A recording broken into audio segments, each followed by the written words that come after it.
quá. Rồi. Rồi. Để đạo diễn chỉ đạo. Ê, thả tự nhiên đi.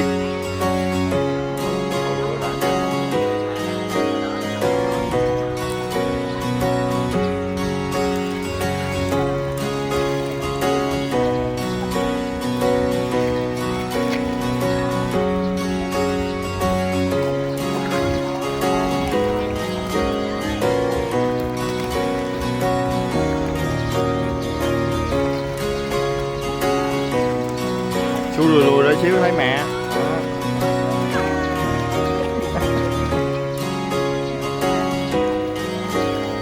Chú nhìn qua nè.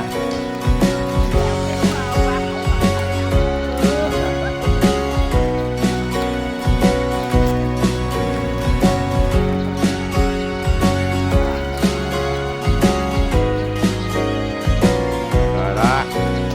Quá đẹp. Trời ơi. Rồi quay qua cái này, quay qua cái này chụp ngay cái nhà tắm nè.